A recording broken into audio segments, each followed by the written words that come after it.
Welcome to our glazing of our ceramic trinket dishes. We made our trinket dishes a couple weeks back, and since then they've changed a little bit. So I made a bunch of extra ones. I'm going to show you a bunch of different things today, but I think this is the one that I made in the video. So this had the lace, and it's kind of hard to see. Oh, there you go. A little bit of texture there. And we rolled our slab of clay with the lace on top.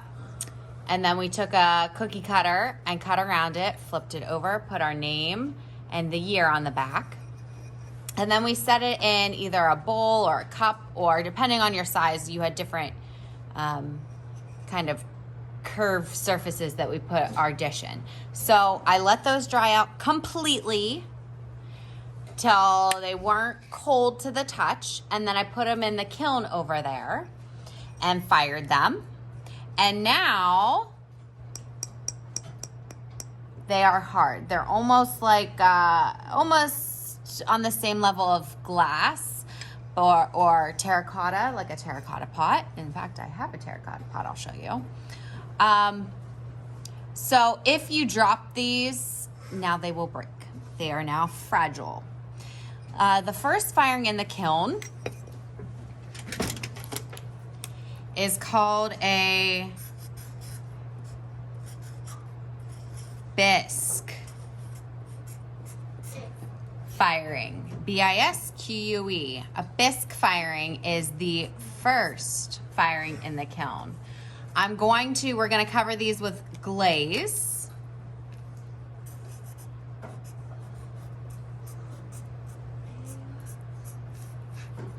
This is number one, and it gives us this. And this is number two. We're gonna cover it with glaze, and then I'm gonna fire it again. And when it comes out of the kiln, it's gonna have this nice, shiny surface. We're gonna use some different types of glazes to get these different effects. Look at how cool that one is.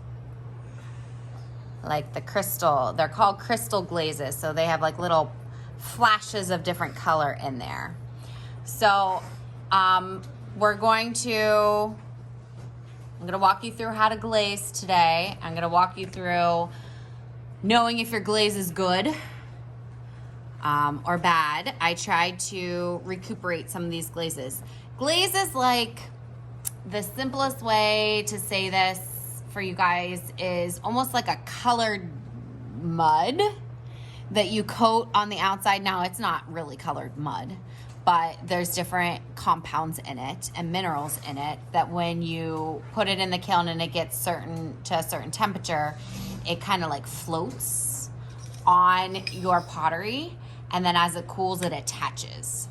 So with that said, in the future, in other classes, it's gonna be really important that you don't have anything touching the bottom of your pottery. So in this case, this was a pot that maybe a sixth grader would have done. This was my example.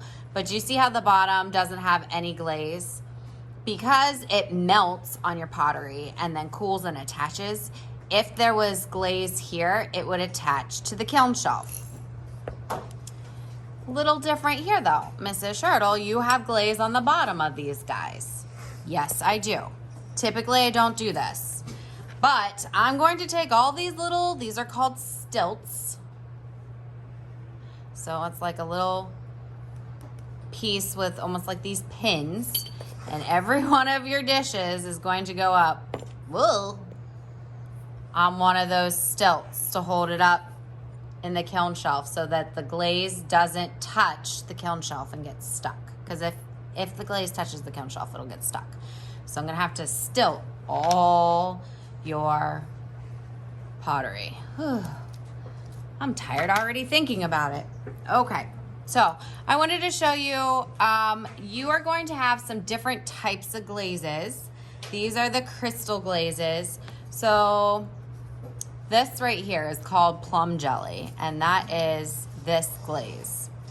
If you look really closely at the container, you can see like what I like to call the cat litter. These are little speckles of compounds that give you these white and blue dots on here. I actually have a better one.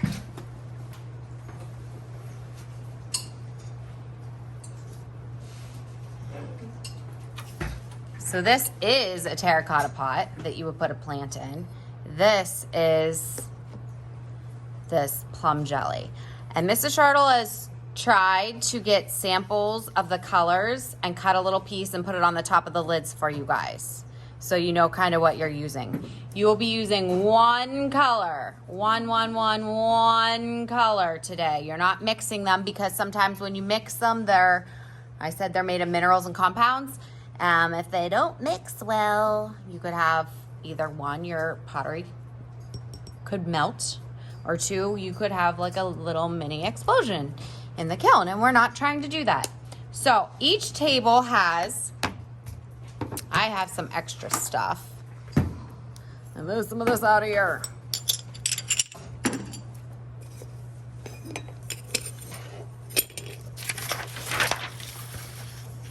Each table is going to have a tray of glazes. Yep. Just a few. I'm going to show you what you need to do if your glazes, do you see how all that's settled to the bottom there? What it should look like, if it's good to go, or if it needs stirred. So after the demonstration, you're gonna get called up, you're gonna get your dish, you are going to get a glaze brush, you are going to get a piece of scratch paper. Then you're gonna go back to your spots. I tried to like spread out the colors for you guys. And you're gonna pick out a glaze that you like. This one's Herb Garden, so it's gonna be very green.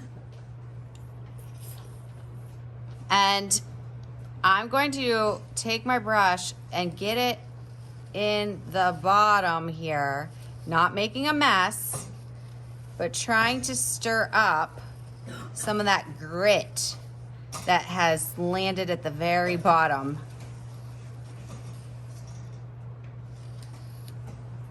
You see how chunky it is? Let me zoom in for you guys. See those chunks? Yeah. So before I go crazy putting this on my pot, I'm gonna scrape the edge of my glaze. And then I'm just going to coat, bless you, my dish. Letting those chunks on there, that's okay. I wanna get the sides really good.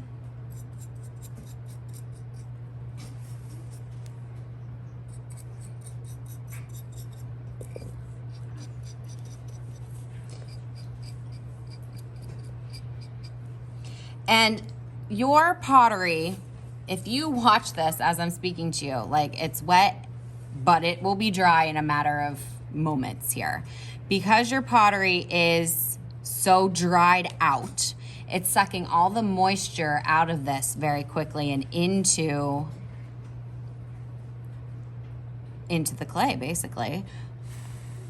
So I'm just gonna give it a second, like not really long. And ever so carefully flip this over.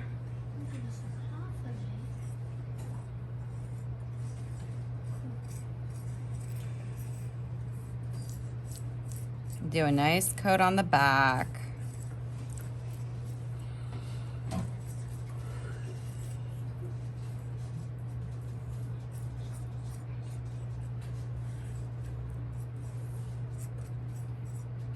I'm only gonna do one coat on the back because it's not as important as the front or the top. I am going to let that dry for a second. And while I'm letting that dry, you are going to have a water container on your table. The only time you are using your water container should be clean until the very end of class. Clean water. The only time you're using your water container is if you have a glaze that is really dried out. Maybe Mrs. Charter walks around and helps you put a little bit of water in there and shake it up. Or if at the very end of class, you're just gonna take your brush and you're gonna stick it in the water cup so that it can be carried to the sink. We're not rinsing out our brushes and redoing, since we're not mixing colors. So I'm gonna let that dry pretty good. I'm gonna flip it back over. Oops. I'm gonna put one more nice coat on here.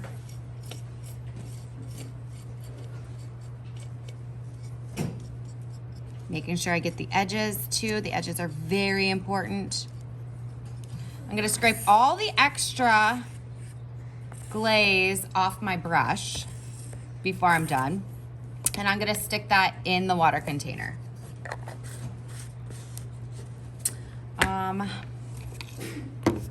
I do, bless you,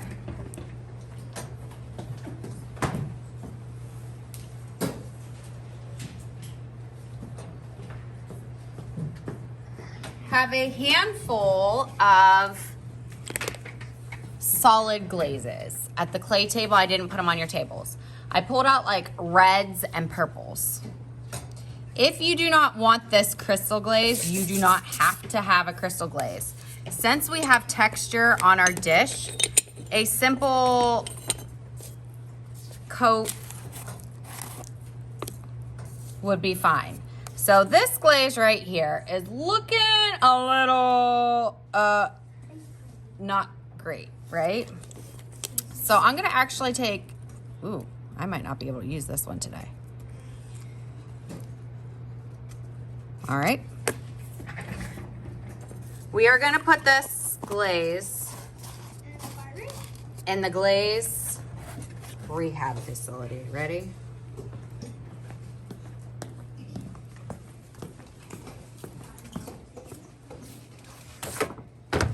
Here is like the glaze hospital. I found these ones, they need a little bit of work.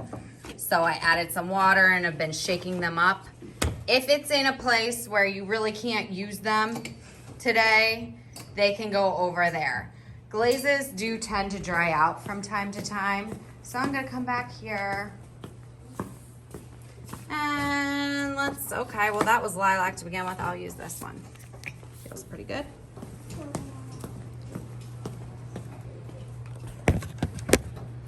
And once again, take my brush, coat it.